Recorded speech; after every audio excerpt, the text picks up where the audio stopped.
देखिए, ओबीसी समाज के नेता भी इसमें बढ़ चढ़ करके भाग ले रहे हैं। 21 तारीख का जो भारत बंद था उसमें तमाम ओबीसी समाज के, बीसी समाज के नेता भी यहाँ पहुंचे हैं। रामफल जांगड़ा जी हैं, चर्चित चेहरा हैं बीसी समाज का। और आपको बता दें, लगातार बहुजनों की आवाज, बीसी समाज की आवाज उठाते रहते हैं। रामफल जांगड़ा जी, आज क्या आन पड़ा कि तमाम लोग घरों से निकल करके डीसी कार्यालय पर पहुंचे? देखिए, इस देश की जो सबसे बड़ी अदालत है उसने जो फैसला लेने का प्रयास किया है, हम इस बात को बड़ी खूबी से जानते हैं कि वो कभी भी कुछ भी कर सकते हैं। इसलिए उनकी एक जो जबान थी, वो जो जबान फिसली है, उसको लेकर के तमाम जो बहुजन समाज के जो लोग हैं उनमें आक्रोश है।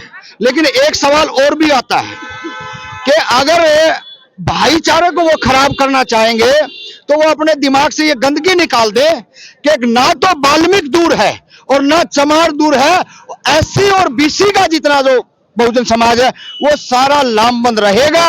लेकिन एक चीज इन्होंने फिर खड़ी करने का प्रयास किया है। जैसे मैं कल देख रहा था, दिल्ली के अंदर तमाम हमारे भाईचारा जो है वो भयभीत है, क्योंकि हक हर किसी को चाहिए। क्यों नहीं चाहिए वाल्मीकि समाज को हक? भाई, जो मुख्य धारा से कटे हुए लोग हैं, बड़े भाई का फर्ज बनता है कि उसको गले लगाए और टू बैक सोसाइटी करें। भाई, 70-72 सालों के अंदर जो चीज उनको नहीं मिली है, आज हमारा प्रयास है। लेकिन इस प्रयास में कहीं ना कहीं सुप्रीम कोर्ट और देश की सरकार ये चाहती है कि कहीं ना कहीं जैसे हरियाणा के अंदर जाट नॉन जाट किया था, अब चमारों में भी 2 वर्गीकरण कर दिया जाए और शेड्यूल कास्ट के अंदर, तो ये हमारे लिए फायदा हो जाएगा। और अनन फनन में हरियाणा सरकार ने भी ये फैसला ले दिया है। ये तो आचार संहिता लगी, नहीं तो 2 टूक कर दिया था। और इस बात से हम भली भांति जानते हैं कि हम अपना भाईचारा किसी भी कीमत पर नहीं बिगड़ने देंगे। अच्छा, तो तमाम तरीके के यहाँ जो प्रदर्शन होते हैं, बीसी समाज की बात हो तो बहुजन उनके साथ लगता है, ओबीसी की बात हो तो बहुजन उनके साथ लगता है। आज बहुजनों के साथ बीसी ओबीसी कितना है? देखिए, आप सर्वे कर लीजिए, जो पढ़े लिखे लोग हैं, जो सामाजिक कार्यकर्ता हैं, उनके पीछे बैक होती है। और वो लोग, आज की बात नहीं मैं कह रहा हूं, चाहे 2 अप्रैल का मामला 18 को हो, चाहे रविदास मंदिर का मामला हो, हम सीना तान के पहले गोली खाने के लिए, लाठी खाने के लिए तैयार थे। ये तो बहुजन समाज के लोगों ने सोचना पड़ेगा कि वो कितने बैकवर्ड के लोगों के घरों में जाते हैं। वो बंद करें अपने कॉलोनियों के अंदर धरने, ज्ञापन देना, मीटिंग करना। आप जाइए ना ओबीसी के लोगों में, कमारों में जाए, नाइयों में जाए, खाकियों में जाए, मनियारों में जाए, जोगियों में जाए, गड़रियों में जाए। लेकिन आपने भी एक दायरा बना रखा है। जैसे आज रोष पैदा हो रहा है ना, वाल्मीकि समाज क्यों अलग खड़ा है? इसीलिए खड़ा है ना वो कि भाई आप हमारे दरवाजे पर तो नहीं आते, सारा माल मलाई आप खाओगे और हम दूर खड़े रहेंगे। तो एक ही जाति को एक ही काम क्यों? ये आप कर मेरी जवाबदेही है। जनता हमसे पूछेगी, ना किसी और से पूछेगी। उन भाइयों को गले लगाना चाहिए। और कल कनॉट प्लेस के अंदर, देश की राजधानी के अंदर मीटिंग हुई है, दोनों समुदायों की मीटिंग हुई है। उनको रोका किसने है? संविधान में सभी को बराबर का हक है। पढ़ेंगे लिखेंगे, आईएएस भी बनेंगे, यूपीएससी करेंगे, आईपीएस बनेंगे, पीसीएस करेंगे। रोका किसने है? आपने कहा एक ही जाति को पूरे मलाई मिल रही है। एक जाति को किसको पूरे को मलाई मिल रही है? संविधान में तो सबको बराबर का हक है। सफाई का जो काम, पुश्तैनी काम जो बनाया गया ना, किसने बोला कि सफाई का आप काम करें? जो लोग गांव में रहते थे वो शहरों की तरफ जैसे पलायन किया ना, सबसे पहले ये बात बिल्कुल आपकी ठीक है कि वाल्मीकि समाज आया है, लेकिन उनको वहीं पर रोक दिया गया। जो 15,000 20,000 रुपए सैलरी थी, आज 8,000 रुपए में उसका बच्चा मरने को मजबूर है। आप इस बात को स्वीकार नहीं करते कि गलती हमारे से हुई है। आपने कितने सर्वे जाके वाल्मीकि समाज की बस्तियों में करा, कितने जाके उनको संविधान बांटे हैं, कितना जाके ये कहा कि आप ये जो मनुवाद को ढो रहे हो, इससे आप हटिए। आप ज्योतिबा फूले को, माता सावित्रीबाई फूले को, रामास्वामी पेरियार को, ललन सिंह यादव को और शेख फातिमा को पढ़े, ताकि इस देश के अंदर शिक्षा से जुड़े। संत गाडगे जी का क्या मिशन था? यही मिशन था ना उनका कि सफाई और शिक्षा। भाई, आप आधी रोटी खाएं लेकिन बच्चों को स्कूल में भेजें। आप आधे कपड़े, छोटे कपड़े, कम कपड़े पहने लेकिन अपने बच्चों को स्कूल भेजें। लेकिन क्या हुआ?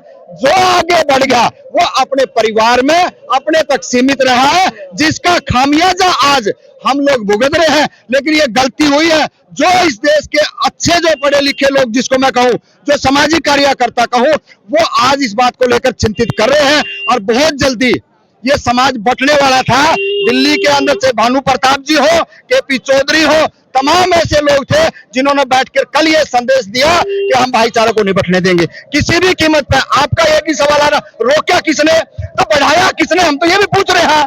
आज जाति पिछड़े वर्ग की वर्गीकरण हो रहा है जिसमें 8 लाख की क्रिमिनल लेयर लगा दी गई। भाई हम लोग तो बार बार यहाँ ज्ञापन धरना प्रदर्शन देते हैं, लेकिन हमारे साथ लगातार हमें बहुजन के जो एससी के भाई उनके साथ खड़ा रहता हूँ। जब मैं कॉल करता हूँ ना, ये बीएसपी वाले लोग भी हैं और ये भीम आर्मी वाले लोग भी हैं, यहाँ मैं 5 लोगों के साथ ज्ञापन देता हूँ। मैं जब आपके लिए लाठियां खा रहा हूँ, आपके लिए जेल जा रहा हूँ, मेजपुर कांड के अंदर 3 महीने में जेल में रह के आया और हाई कोर्ट से जमानत हुई और यहाँ पर भी मैं जेल में गया हूँ। तो ये जब हम हर जगह आगे आते हैं तो आपका फर्ज बनता है कि किसी न किसी तरीके से आपको भी आगे पहल करनी चाहिए। रामफल जांगड़ा जी, आप आते हैं बीसी समाज से, बीसी समाज के चंद जो नेता हैं वो यहाँ पहुंचते हैं प्रदर्शन में। आप कहते हैं कि एससी समाज हमारे साथ नहीं आता, जब बीसी समाज ही पूरी भागीदारी से एससी समाज के साथ प्रदर्शन में नहीं देखा जाता तो एससी समाज आपके साथ क्यों? मैं तो आपको कह रहा हूं ना, मेरे को यहाँ बघेल मिले, मेरे को यहाँ कमार मिले और खाती में खुद खड़ा हूँ। जब यहाँ पे है, अब आपकी आंख पे जब कोई चश्मा ऐसा टाइप का चढ़ा हुआ है, सब कुछ और ही दिख रहा है, तो गलती आपकी है, मेरी थोड़ी है। आप सर्वे कर लो। जो यहाँ एडवोकेट साहब खड़े थे, यहाँ बघेल साहब भी खड़े थे, तमाम 3 व्यक्ति और भी है। आप ये चीज ना स्थापित करेंगे, ओबीसी समाज नहीं है। ओबीसी समाज हमेशा आपके साथ खड़ा रहा है। बहन जी को अगर जब मुख्यमंत्री बनाया 4 बारी, यही अति पिछड़ों ने, यही लोगों ने ना उसको बनाया, अपने घर बार बेच दिए, अपने बीबी बच्चों को शिक्षा तक पूरी दे नहीं पाए, वो मिशन के लिए काम करा और आज वो ऐसा है। आप इस बात को माने, स्वीकार करें, लेकिन हम ये लड़ाई बहुजन समाज की है, 85 की लड़ाई हम लड़ते रहेंगे। जितना लोग आरोप प्रत्यारोप लोग हम उतना आगे बढ़ेंगे। रामफल जांगड़ा जी, 85% के नारे कब तक लगेंगे, क्योंकि 85% का राज अभी पूरे भारत देश में नहीं आया?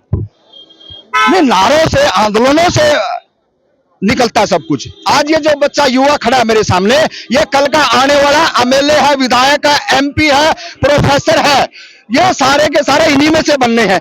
जितना हम आंदोलन करेंगे, जितना सब कुछ आंदोलन से निकलना होता है। और मैं तो आपके माध्यम से, आप बार बार सवाल कर रहे हैं, मैं तो अति पिछड़ों को भी यही कहना चाहता हूं, और आप जब तक आगे नहीं आओगे, आप इसको देखकर समझोगे नहीं, तो आपका भला होने वाला नहीं है। क्योंकि आज एक आदिगौड़ ब्राह्मण है जो कथा कथित अपने आप को कहते हैं जनेऊधारी, चुटियाधारी, तिलकधारी, वो कह रहे हैं हमारे को अति पिछड़ों में शामिल कर लो। अरे क्यों कर ले अति पिछड़ों में?